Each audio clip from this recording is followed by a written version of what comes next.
Hello বন্ধু, good afternoon সবাইকে। সবাই কেমন আছো?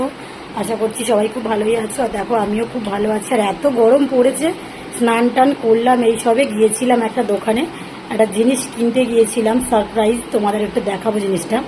তো চলো, ওটাই তোমাদের সাথে একটু শেয়ার করে দিই জিনিসটা কেমন হলো। আর অবশ্যই লাইক কমেন্ট শেয়ার করে দেবে জিনিসটা ভালো হলে। আর এই দোকান থেকে এসে স্নান টান করে সব গোছানো হলো। আর জিনিসটা হচ্ছে এইটা, দেখো, অনেক দিনের স্বপ্ন আমার পূর্ণ হলো। তো বাবু অনেক দিন থেকেই বলছিল, মা ফ্রিজ কেনো, একটু জল খাবো। তো সবার বাড়িতে জল রাখতে যেতে হতো, প্রচণ্ড অসুবিধা হতো, সেই কারণে আর কি। দেখো, বাইরেটা এরকম আর ভিতরটা জাস্ট এরকম আছে। তো কেমন হয়েছে তোমরা কিন্তু প্লিজ একটু কমেন্ট করে জানিও। আর যেহেতু আমার স্বপ্নটা অনেকদিন পর পূর্ণ হয়েছে, আমি খুব খুশি হয়েছি, প্রচণ্ড হ্যাপি। তো কেমন হয়েছে তোমরা কিন্তু প্লিজ একটু কমেন্ট করে জানিও। টাটা।